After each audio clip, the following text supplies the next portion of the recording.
भागवत गीता के ये उपदेश आपको आपके जीवन में बहुत काम आएंगे। जिंदगी में हर एक मुश्किल में आपको ये राह दिखाएंगे। ये दिव्य उपदेश आपको समझना बहुत ज़रूरी है, इसलिए इन अमृतमयी उपदेशों को आप आखिरी तक ध्यान से सुने। अगर आपको लगता है कि आपका समय बर्बाद हो रहा है तो इसे ज़रूर सुने। ये उपदेश आपको जीवन में आगे बढ़ने में मदद करेंगे। हे अर्जुन, जिसको संन्यास ऐसा कहते हैं उसी को तो योग जान, क्योंकि संकल्पों का त्याग न करने वाला कोई भी पुरुष योगी नहीं होता।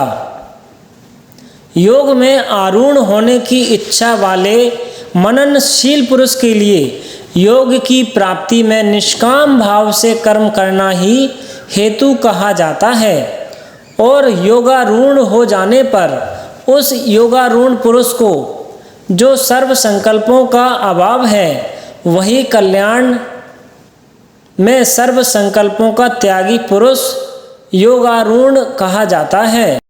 जिस काल में ना तो इंद्रियों के भोगों में और न कर्मों में ही आसक्त होता है, उस काल में सर्व संकल्पों का त्यागी पुरुष योगारूढ़ कहा जाता है। अपने द्वारा अपना संसार समुद्र से उद्धार करें और अपने को अधोगति में ना डालें, क्योंकि यह पुरुष आप ही तो अपना मित्र है और आप ही अपना शत्रु है। जिस जीवात्मा द्वारा मन और इंद्रियों सहित शरीर जीता हुआ है उस जीवात्मा का तो वह आप ही मित्र है, और जिसके द्वारा मन तथा इंद्रियों सहित शरीर नहीं जीता गया है उसके लिए वह आप ही शत्रु के सदस्य शत्रुता में बर्ताव है। सर्दी गर्मी और सुख दुख आदि में तथा मान और अपमान जिसके अंतकरण की प्रवृत्तियां भली भांति शांत है, ऐसे स्वाधीन आत्मा वाले पुरुष के ज्ञान में सच्चिदानंद घन परमात्मा सम्यक प्रकार से स्थित है, अर्थात उसके ज्ञान में परमात्मा के सिवा अन्य कुछ है ही नहीं। जिसका अंतकरण ज्ञान विज्ञान से तृप्त है, जिसकी स्थिति विकार रहित है, जिसकी इंद्रियां भली भांति जीती हुई है और जिसके लिए मिट्टी पत्थर और स्वर्ण समान है, वह योगी युक्त अर्थात भगवत प्राप्त है।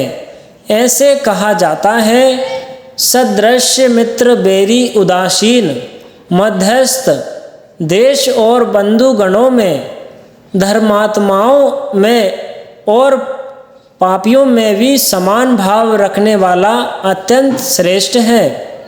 मन और इंद्रियों सहित शरीर को बस में रखने वाला आशा रहित और संग्रह रहित योगी अकेला ही एकांत स्थान में स्थित होकर आत्मा को निरंतर परमात्मा में लगाए। शुद्ध भूमि में जिसके ऊपर क्रमशः कुशा मृग छाला और वस्त्र बिछे हैं, जो न बहुत ऊंचा है और न बहुत नीचा, ऐसे अपने आसन को स्थिर स्थापना करके उस आसन पर बैठकर चित्त और इंद्रियों की क्रियाओं को वश में रखते हुए मन को एकाग्र करके अंतकरण की शुद्धि के लिए योग का अभ्यास करें। काया सिर और गले को समान एवं अचल धारण करके और स्थिर होकर अपनी नासिका के अग्रभाग पर दृष्टि जमाकर अन्य दिशाओं को न देखता हुआ ब्रह्मचारी के व्रत में स्थित भय रहित तथा भली भांति शांत अंतकरण वाला सावधान योगी मन को रोककर मुझ में चित्त वाला और मेरे परायण होकर स्थित होए। वश में किए हुए मन वाला योगी इस प्रकार आत्मा को निरंतर मुझ परमेश्वर के स्वरूप में लगाता हुआ मुझ में रहने वाली परमात्मा की पराकाष्ठा रूप शांति को प्राप्त होता है। हे अर्जुन, यह योग ना तो बहुत खाने वाले का, ना बिल्कुल ना खाने वाले का, न बहुत शयन करने के स्वभाव वाले का और न सदा जागने वाले का ही सिद्ध होता है। दुखों का नाश करने वाला योग तो यथा योग्य आहार विहार करने वाले का, कर्मों में यथा योग्य चेष्टा करने वाले का और यथा योग्य सोने तथा जागने वाले का ही सिद्ध होता है। अत्यंत बस में किया हुआ चित्त जिस काल में परमात्मा में ही भली भांति स्थित हो जाता है, उस काल में संपूर्ण भोगों में से स्पृहार रहित पुरुष योग युक्त है। ऐसा कहा जाता है। जिस प्रकार वायु रहित स्थान में स्थित दीपक चलायमान नहीं होता, वैसे ही उपमा परमात्मा के अध्ययन में लगे हुए योगी के जीते हुए चित्त की कही गई है। योग के अभ्यास से निरुद्ध चित्त जिस अवस्था में उपराम हो जाता है और जिस अवस्था में परमात्मा के ध्यान से शुद्ध हुई सूक्ष्म बुद्धि द्वारा परमात्मा को साक्षात करता हुआ सच्चिदानंद घन परमात्मा में ही संतुष्ट रहता है, इंद्रियों से अतीत केवल शुद्ध हुए सूक्ष्म बुद्धि द्वारा ग्रहण करने योग्य जो अनंत आनंद है, उसको जिस अवस्था में अनुभव करता है और जिस अवस्था में स्थिर यह योगी परमात्मा के स्वरूप से विचलित होता ही नहीं, परमात्मा की प्राप्ति रूप जिस लाभ को प्राप्त होकर उसे अधिक दूसरा कुछ भी लाभ नहीं मानना और परमात्मा प्राप्ति रूप जिस अवस्था में स्थित योगी बड़े भारी दुख से भी चलायमान नहीं, जो दुख रूप संसार के संयोग से रहित है तथा जिसका नाम योग है, उसको जानना चाहिए। वह योग ना उकताए हुए अर्थात धैर्य और उत्साह युक्त चित्त से निश्चय पूर्वक करना कर्तव्य है। संकल्प से उत्पन्न होने वाली संपूर्ण कामनाओं को निशेष रूप से त्याग कर और मन द्वारा इंद्रियों के समुदाय को सभी ओर से भली भांति रोककर क्रम क्रम से अभ्यास करता हुआ उपरतिथि को प्राप्त हो तथा धैर्य युक्त बुद्धि द्वारा मन को परमात्मा में स्थिर करके परमात्मा के सिवा और कुछ भी चित्त न करे। यह स्थिर न रहने वाला और चंचल मन जिस जिस शब्दादि विषय के निमित्त से संसार में विचरता है, उस विषय से रोककर यानी हटाकर इसे बार बार परमात्मा में ही निरुद्ध करें। क्योंकि जिसका मन भली प्रकार से शांत है, जो पाप से रहित है और जिसका रजोगुण शांत हो गया है, ऐसे इस सच्चिदानंद घन के साथ एकीकृत भाव हुए योगी को उत्तम आनंद प्राप्त होता है। वह पाप रहित योगी इस प्रकार निरंतर आत्मा को परमात्मा में लगाता हुआ सुखपूर्वक पर ब्रह्म परमात्मा की प्राप्ति रूप आनंद अनंत आनंद का अनुभव करता है।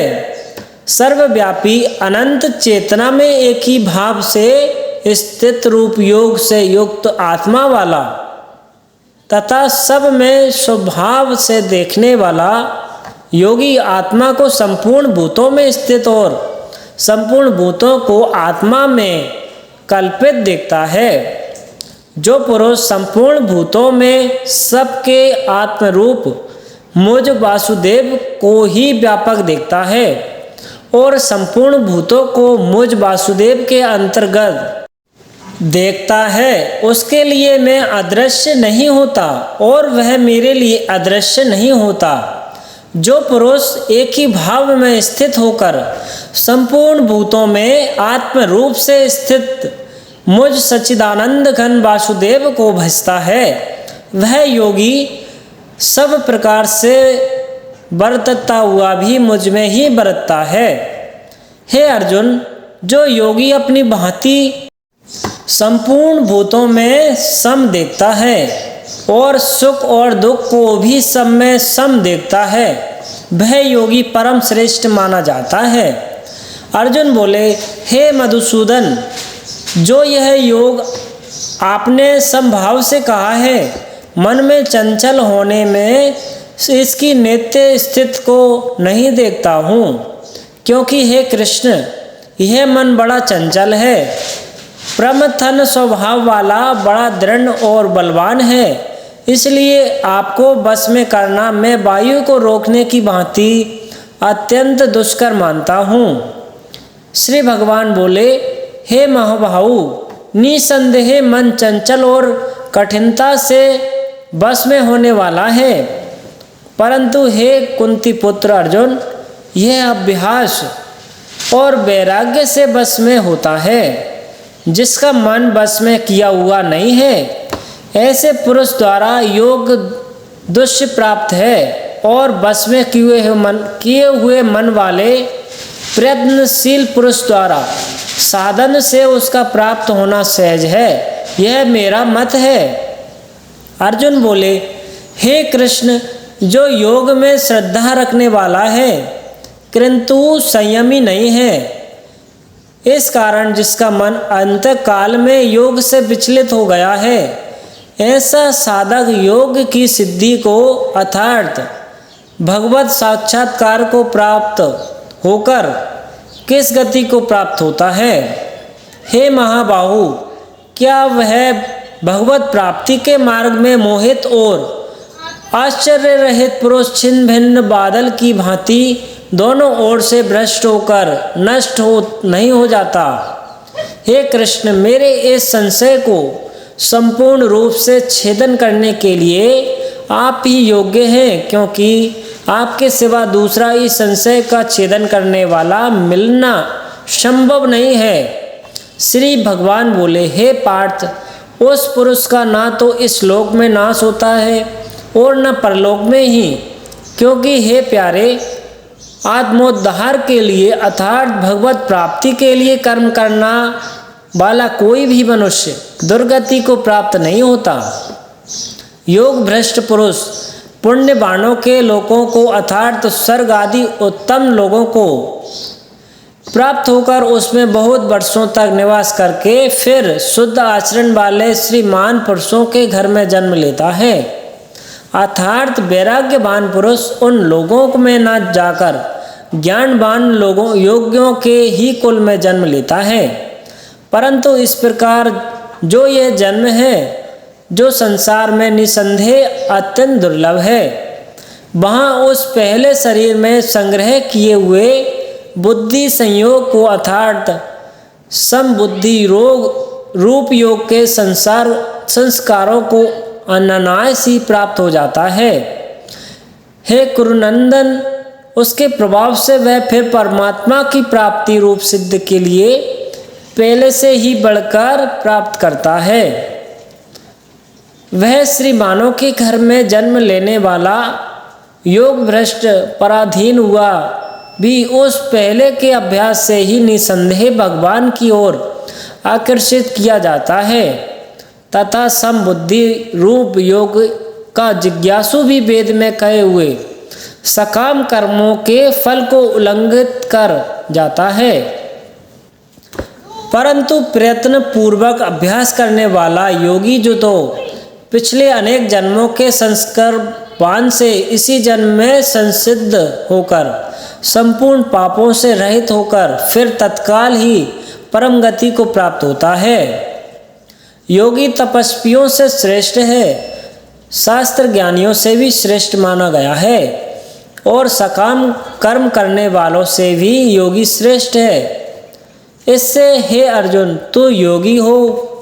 संपूर्ण योगियों में भी जो श्रद्धावान योगी मुझ में लगे हुए अंतरात्मा से मुझको निरंतर भजता है, वह योगी मुझे परम श्रेष्ठ मान्य है। गीता का यह उपदेश हजारों साल पुराना है, लेकिन आज भी नए से नया है। विश्व में गीता को सबसे ज़्यादा बार पढ़ा गया है और सबसे कम समझा गया है। श्रीमद् भागवत गीता के यह उपदेश सबसे अच्छे से अगर कोई व्यक्ति समझ ले और उसे अपने जीवन में उतार ले तो यह पक्की बात है कि वो अपने जीवन जो चाहे वह हासिल कर सकता है। अपने जीवन की हर एक समस्या से वह पल में बाहर आ सकता है। श्रीमद् भागवत गीता के यह अमृतमयी उपदेशों को हमें बार बार सुनना चाहिए, जिससे हमें जिंदगी में बार बार एक नई प्रेरणा मिले। जब भी आपके जीवन में नई समस्या आकर खड़ी हो गई हो तो इसे ज़रूर सुनें।